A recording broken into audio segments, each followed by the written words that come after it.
What's up, folks? I am the Campman, and today I decided to talk about one of my favorite D&D characters. For me, making a D&D character is always like a super personal experience. For me, it's always been, I guess, like finding some little tiny piece of me and putting it in the character. And one of my all-time favorite characters when I did that was named Alistair Bellevue. So he's a cleric. I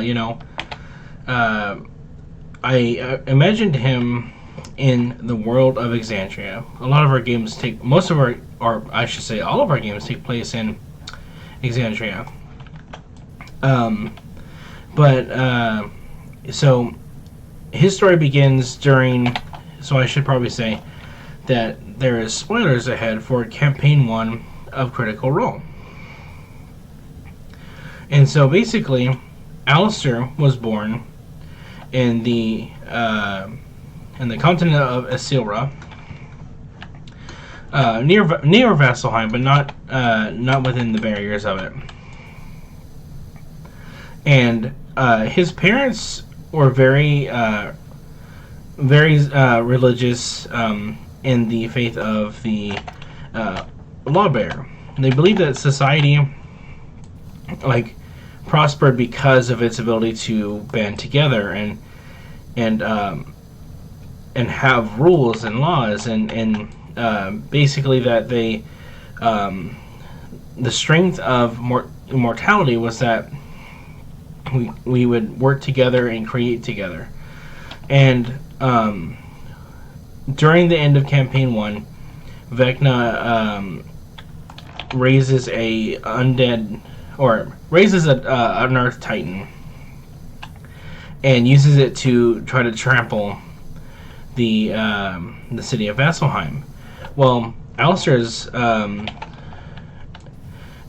village is on the way there, basically, and he was only about 15 at the time.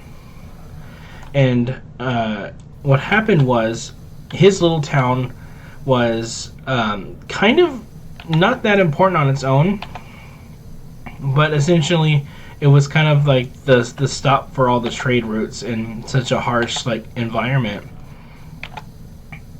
And his father would do a lot of runs out to different remote villagers and stuff, because they consider kind of the whole area their village, And so he would always go out with his dad and bring supplies to people. Well, they were expecting Vasselheim to send help, and they didn't. They basically do what they normally do, and they just kind of turtle within the city walls. And so his father died in the actual attack. He was killed in the actual collision with the Earth Titan, and they had a carriage. They were trying to run away, and just they couldn't move fast enough.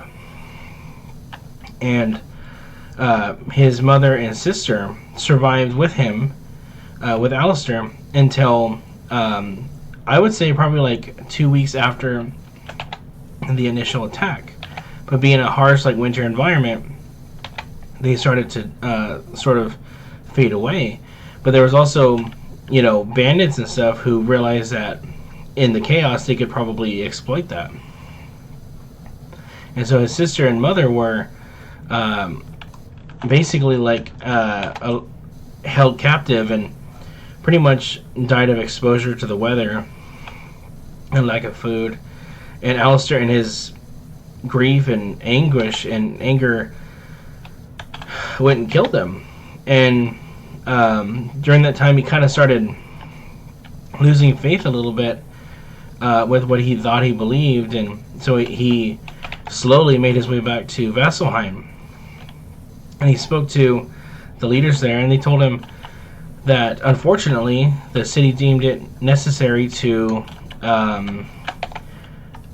keep the home defense.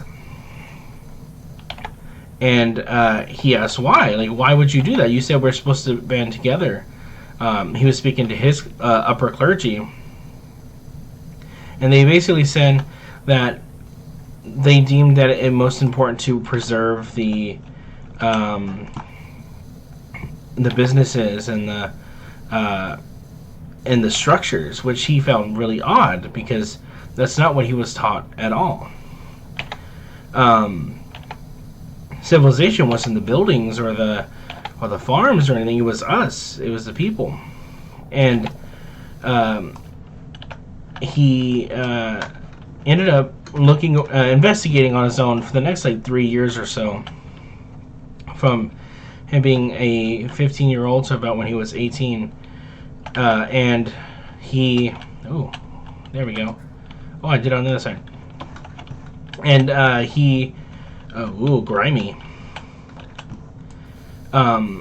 He found out that a certain noble had agreed to help fix the structures of the city,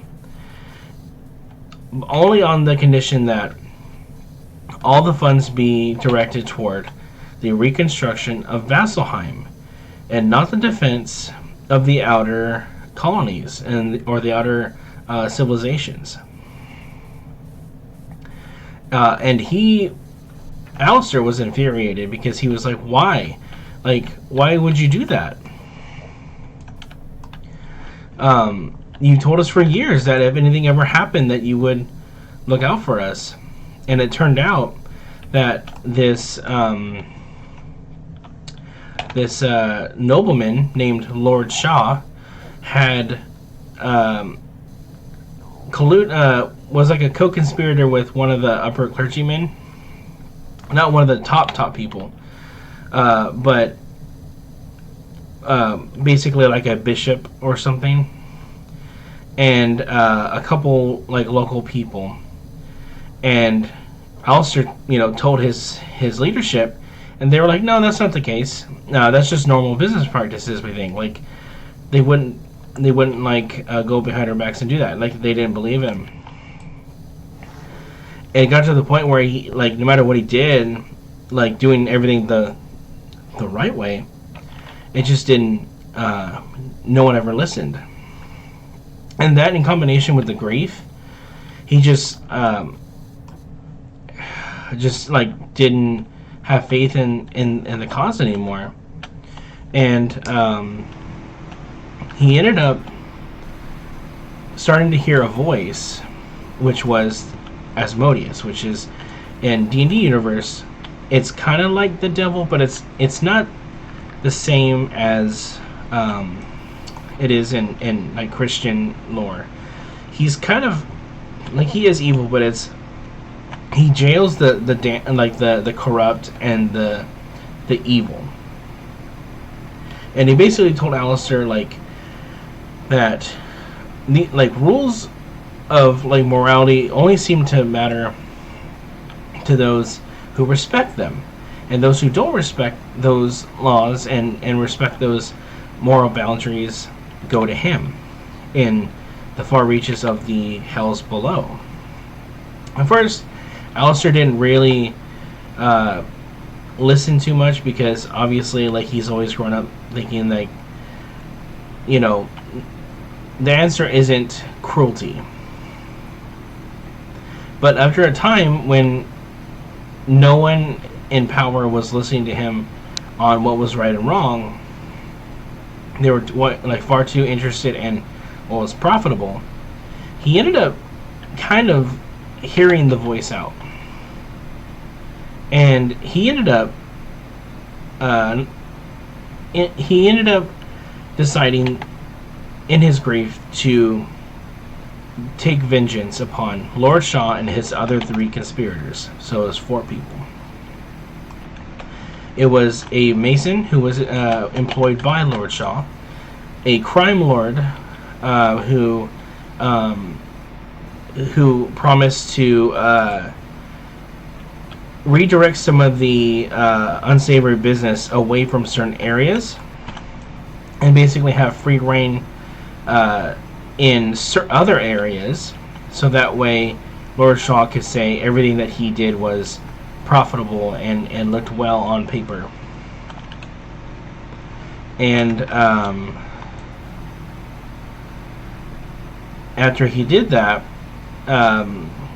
it was the bishop, the crime lord, the mason, and Lord Shaw himself.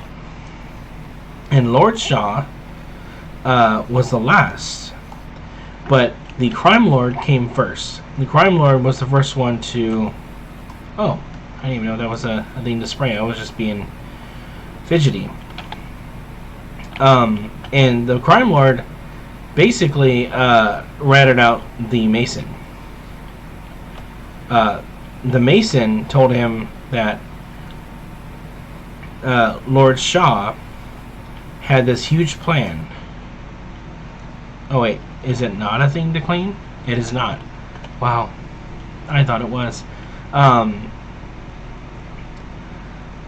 And the Masons described the plan to renovate certain aspects of the city. And how much money Lord Shaw made, like it was an obscene amount of money.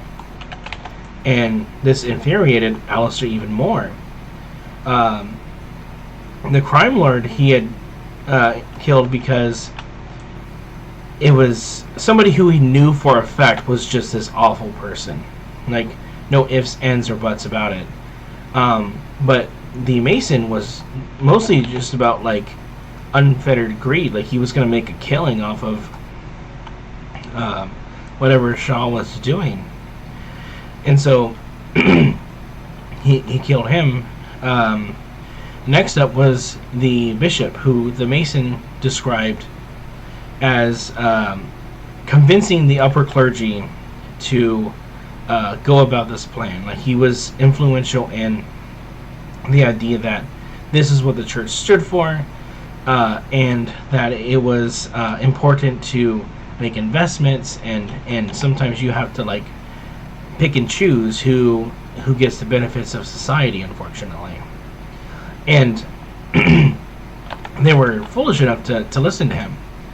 Well, this is where it escalates a little bit, and Alistair ends up damning this bishop through deception to agree to a deal, a devil deal, and ends up agreeing to ensure that all he's built is immortalized in ways that he could never imagine. It was this deal to make sure that, like, whatever he had invested in would see longer than like a monument, essentially. Like, it would be immortalized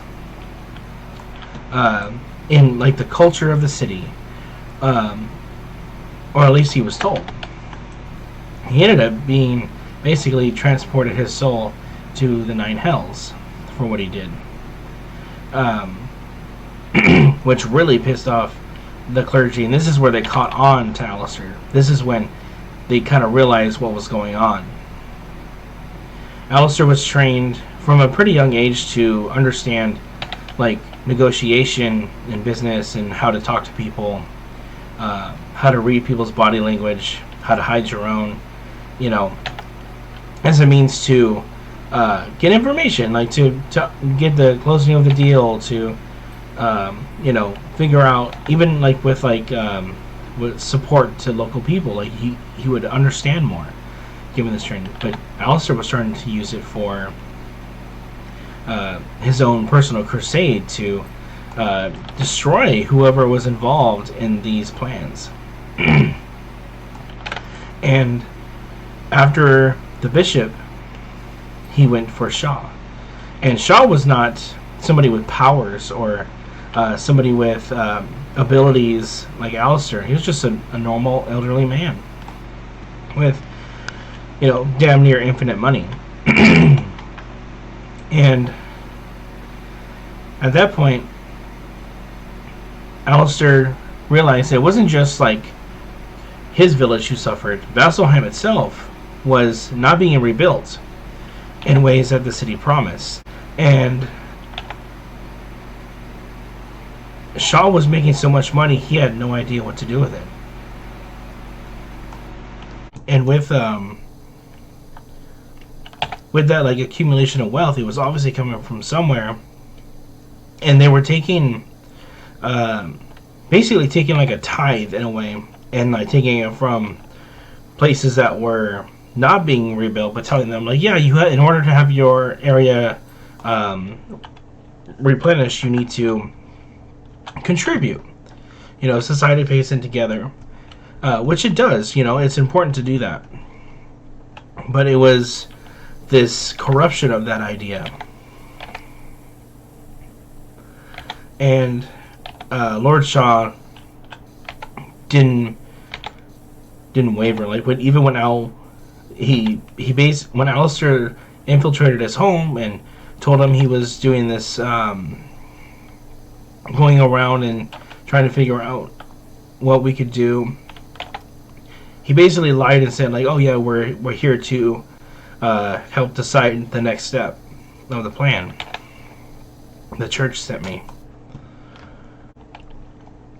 And Shaw had staff. He had staff who, mended his clothes and cooked for him and cleaned the house. All these different servants. And Alistair was able to realize that they were victims of the same thing he was. And the worst part was they had to still work for this guy. They had to make a living. And Alistair convinced them to leave their post. To just go home and leave it at that. Let's see.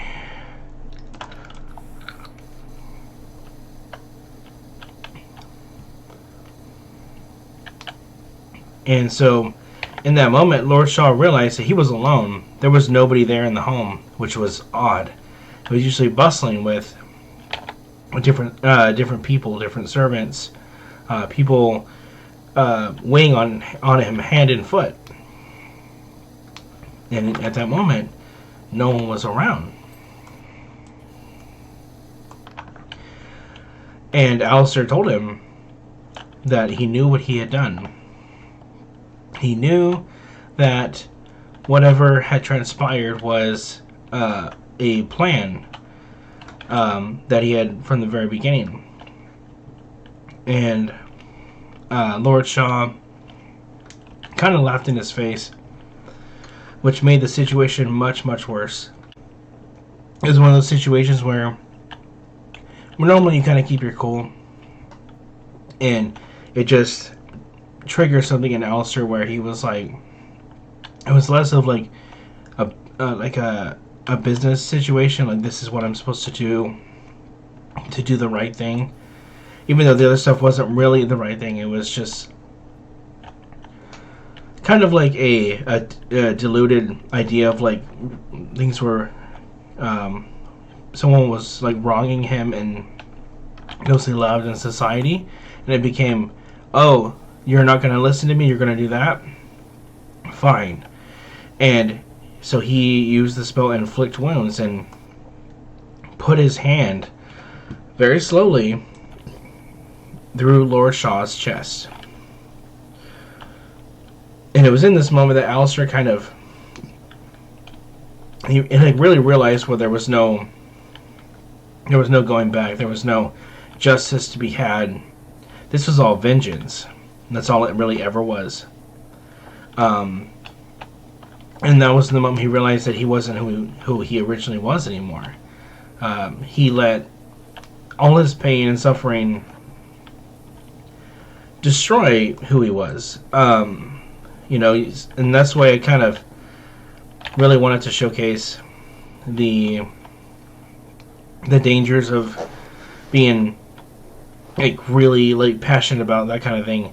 Because like I myself like struggle with it sometimes, where you get kind of angry at when you try so hard to be like a good person, and then you watch other people just be total shitheads, like just awful.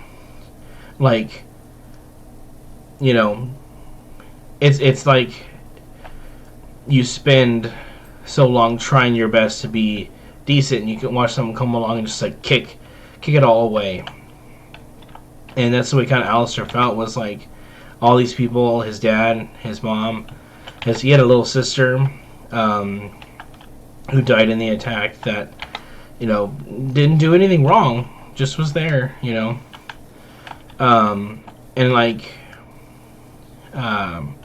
how do you reconcile that? Of course, bad people do bad things, but he was okay, but what about the good people doing good things now? Where does that come in? Where do we take a stand, and where do we decide to start helping people? And it didn't happen. It just fell to the wayside because profit was more important, and that just killed something inside of him. And now in the campaign, he's gone back and forth from starting the game where he was not as bad as he once was, but he definitely struggled with that. He was trying to figure out if he was done, or if this was just his path now, because he couldn't go back home. And weirdly enough, he met this one of the characters is a character named Mallory, who is she's a chaos sorcerer, and so her powers are super wild and just uncontrollable, and she's unlucky. Well, all the things that she's done that are bad were not really her choice. It just happens around her. Whereas Alistair, he's always chosen to do these things that, when he did horrible things. He was kind of astounded by this girl who, she's vulgar, she's loud, she doesn't, understand a lot of the reasons why, a lot of the laws exist. Because she's had to run from society her whole life because no one wanted her around because of how dangerous her powers were. And she, even though all that was a problem, she took the time to save a little girl. And that was kind of when Alistair was like, oh, yeah, things are crappy. But, I know. But, he should still try to be a decent person, regardless of the fact that people are evil and corrupt. And he started to feel kind of bad about it. And, he started to get a little better, but eventually, the toll of the campaign starting to, kind of crush that little hope he had, because he started getting a little, romantically involved with her. But, she was afraid to be near, close to anybody because of her power. She's afraid something bad's gonna happen. Is it even... I'm going to do a test here. Okay. So that's that line.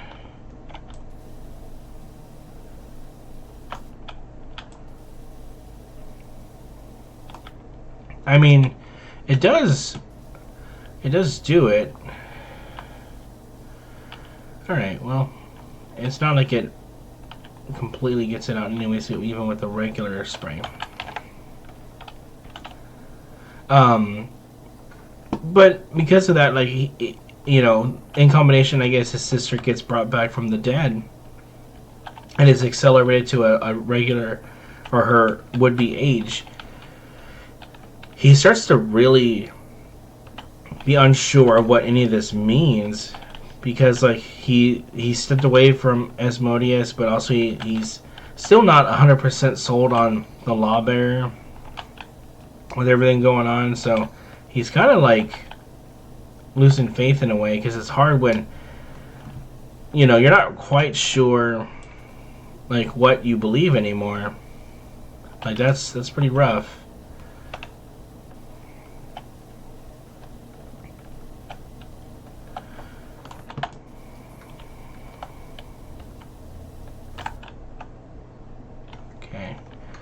Doesn't really change all that much from when I do that.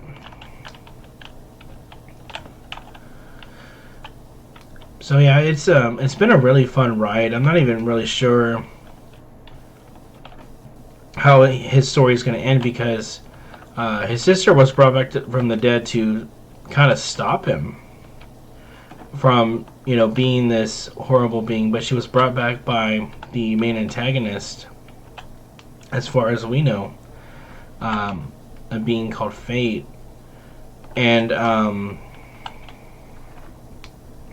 And then, like, Alistair had two members of the clergy come try to find him and hunt him down, and he told him that he'd go back, but it's not that he's lying, it's just that also, like, he has no problem, like, just not living as well. Like, he's trying to save the world right now as best he can with what he's got, but he's really not afraid to die. Because, like, he's got a sister now who's not really sure if she's even, like, fully who she once was, and then he's got a romantic interest who's kind of not fully present in, like, or, like, emotionally, but also isn't, it doesn't seem like she's, like, fully aware of, like, the consequences of what he's done. Like I think she understands that he did something bad, but I don't think she understands that, like, he was a murderer, and he has to go back and face the consequences for those actions. Another, like, thing I find really interesting about this character is that a lot of times when I tell this story to non-D&D people, people who have never touched the game before, and they hear this and they're like, was he a good guy or a bad guy? And I'm like, like, that's a really difficult question to answer, because, like, he did horrible things, there's no doubt about that, but also the people he were against were horrible people. They let an entire community suffer because they wanted some extra bucks. So I really enjoy having that, like, discussion with them. It's fun having discussions with D&D familiar people as well. But it's really fun listening to people who don't have that usual perspective, who have kind of, like, mainstream views of good and evil. And he challenges them. He makes them rethink what's good, what's bad, and what's in between. I had a lot of fun making him. I wanted to make somebody who really challenged my own morality, like what I think was right and wrong. Not to, like, justify the idea of killing, corrupt rich people. That's not what I'm saying. But I'm saying that to be a good person, what does that mean? Does it mean you never do anything wrong? Or it means that you do something wrong and you can rectify it as best you can? Like, what does it mean? And I heard this phrase one time, and it was like, is it a bad person doing good things? Or is it a good person who has done some bad things? Like, and it made me, like, really try to, like, look into that of which it is. And that's been a really fun journey to, like, dig deep and see, like, what I truly believe on that front, because, like, life's not as simple as, yep, it's a bad person, did bad things, like, all the time. Sometimes it's pretty cut and dry. It's, no areas of black and white sometimes, where you're just like, oh, God, horrible human being. And other times you're like, oh, okay, well, I kind of see why they did what they did, And with him, like, again, I imagine that's probably something that's happened in real life to people. As usual, like, this isn't just me talking to myself, I hope. If there's somebody who, like, has a character that really challenge their own morality, I'd love to hear about it. I'd love to hear what you thought of my story. Part of our channel, I really wanted to just like tell stories. And what is this? Did you hear that the mayor's cat Ulysses is missing? The whole town's on the lookout for him in time for the festival. We won't have spring till he's put that hat on. Okay, I'll look for Ulysses, I guess.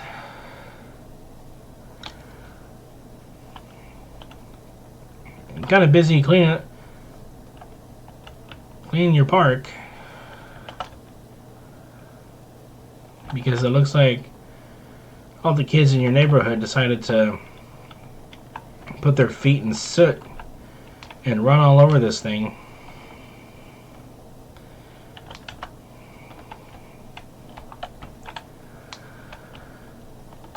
But yeah, you know, if you guys have any like you know, characters that you had that like struggled with like facing off with a villain because they had a point, or had a character who let their emotions get the better of them and they end up doing something bad, I'd love to hear that story.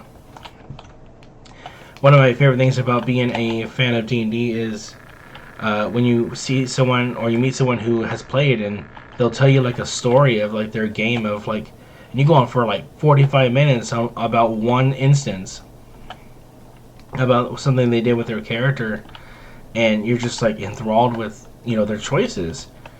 And sometimes it has nothing to do with the person, like the person has nothing in common with that character, and it feels good to just be someone you're not.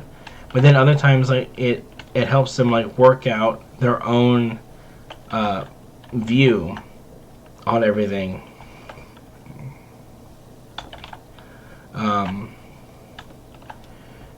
It's an amazing game in that sort of respect, where it could really shine a light on something that you exhibit in your personal morality or your viewpoints, and other times you're nothing like your characters. But I think that's the fun of it. You're playing pretend.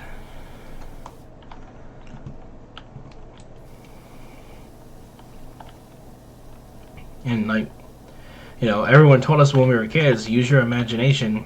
And then once we become adults, it's like, stop doing that.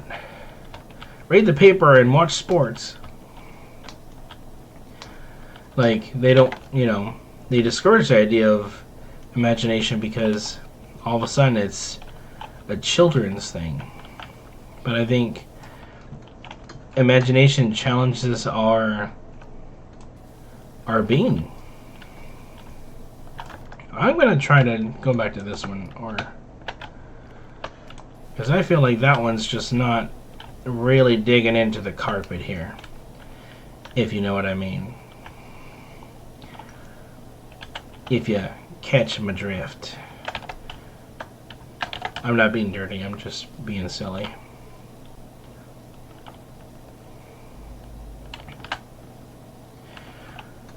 A couple little stripes there. Now I'm being dirty. Alright, the carpet's gonna be like the last thing. Let's do some ooey gooey things on the more structural integrity things.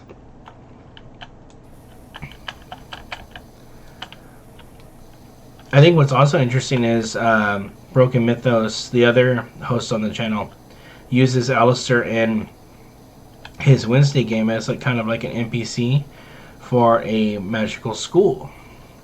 And so at that point, Alistair has atoned for his crimes and has kind of become like a pretty important part of the staff, I guess. Still has a lot of conflicting moralities within himself, but is able to, like, you know, sift them out a lot easier now that he's older and a little wiser. Isn't that like the best feeling too, where the character doesn't just like fade into obscurity? Like sometimes like they end up becoming part of another, or part of the world you're already in, or you use them in the future in a different group, and it just really makes you feel like you're bringing that person to life. I think that's like the coolest thing for me, is when you're like, man, this person feels like they're alive. Perfect. A nice clean park bench. I did a sandwich off of that. Not off of this though. This looks like it's duty. Oh man, this kid had Taco Bell and lactose intolerance, or goddamn.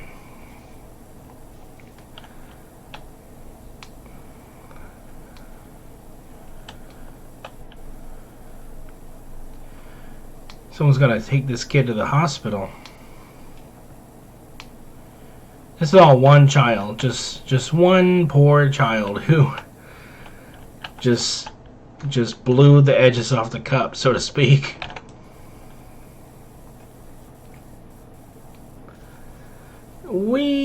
I'm going down the slide slowly as I clean. Yeah, there we go.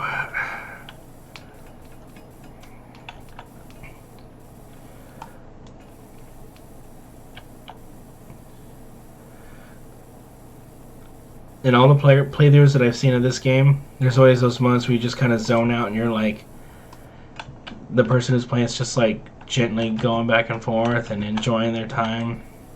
And they're like, oh yeah, I'm supposed to be talking at this point. I'm supposed to be being a philosophical genius.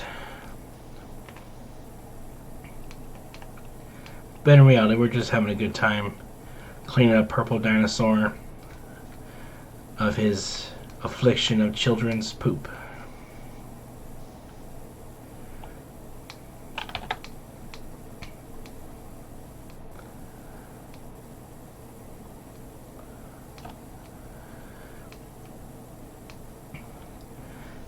So I don't know about you guys, but I've been able to be playing Dungeons and Dragons for about 17 years now.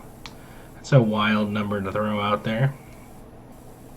I'd love to know how long you guys have been playing tabletop RPGs in general. And let me know like what character you're playing now. I'd love to hear about what class your character is, and some of the things they're going through. And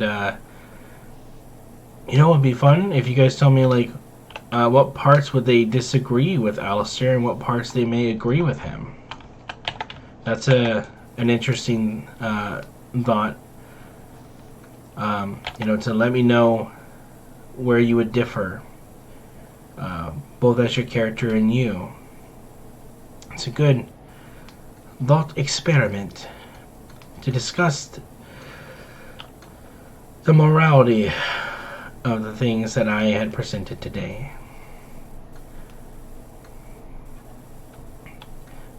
This was a good purchase, just saying.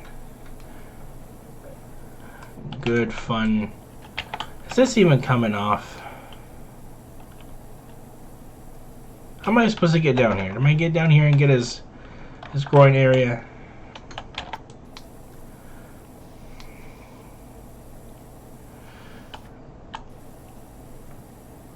Alright, well, let's get his spikes first.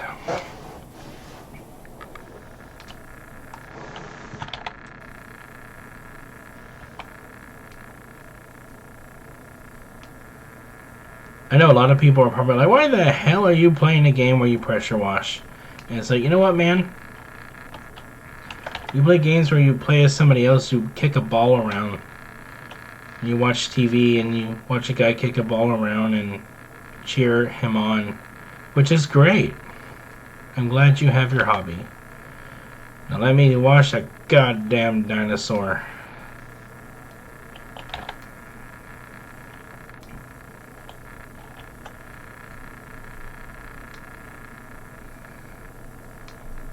It's It's called a stego slide? That's amazing.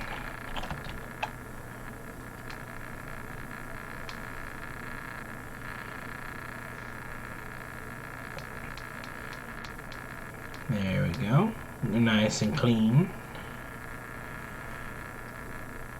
That last step where every kid seems to shit themselves. Also, BrokenMythos and I are two very different people. He is very calm, doesn't cuss too much, and here I am being a vulgarian. I don't mean anything by it. To me, they're just words. You could be doing much worse things, like damning a city to a Titan attack for a couple coins.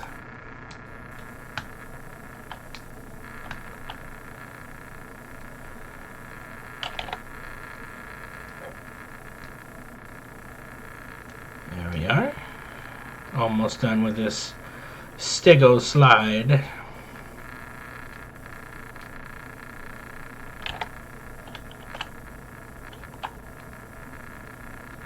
Damn it.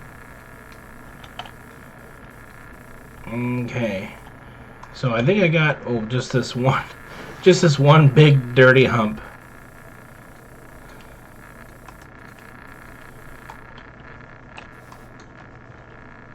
One big dirty hump. If you know what I mean. Damn. It's just covered in pudding.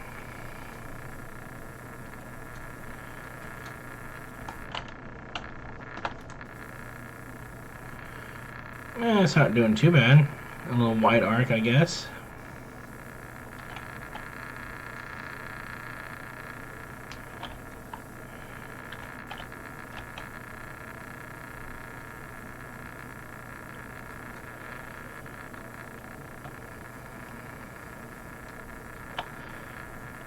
This is like the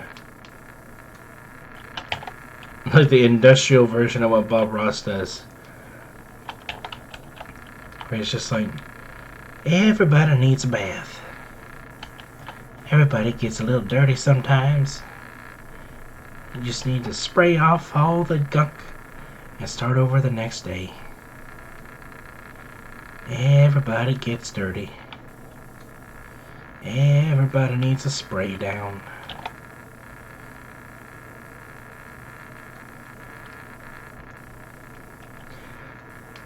There are no mistakes. Just gotta use a bigger nozzle.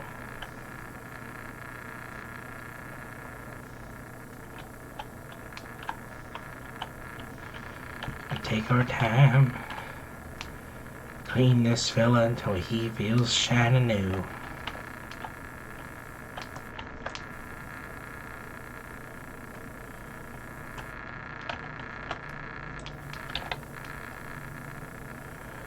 Oh, the smaller one does get things off better.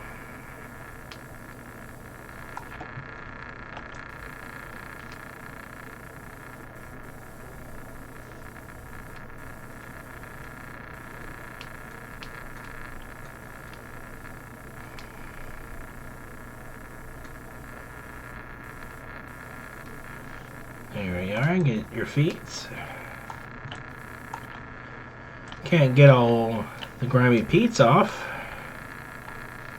And we'll just come back later and spray off his peats some more.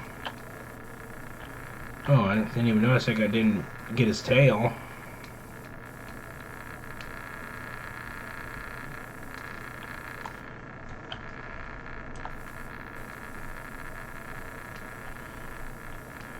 I thought the eyes were just green. I just missed all of it. How are you getting moss on your feet?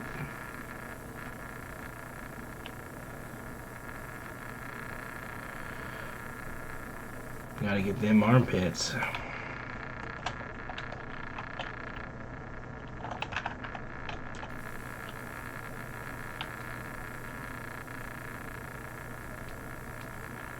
I do enjoy how, like, it's not all, like, a bunch of different parts for the stego slide. It's all just the stego slide.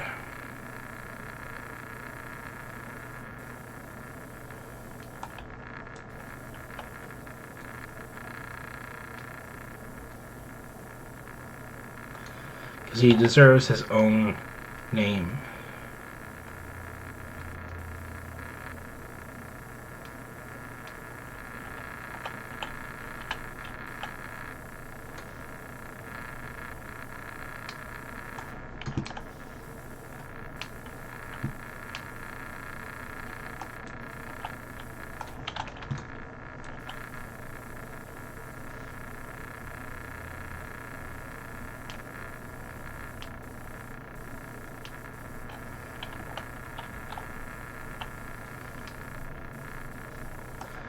No? Aha! The last thing to be cleaned was his crotch. Well, folks, I had a blast. We cleaned the Stegosaurus. We cleaned the bench. We cleaned this area. And the little ringy round thing. And we cleaned the Monka bars. See? Little bits at a time. And we accomplished things. Well, folks, I hope you enjoy my story time. I am the Gatman. I hope you guys get to enjoy your games this week, whether it's D&D, whether it's this kind of game. You know, do something fun this week. On me. And I'll catch you guys next time. Check out BrokenMythos' playthroughs of Dungeons & Dragons Dark Alliance. And I'll catch you guys later. Bye-bye.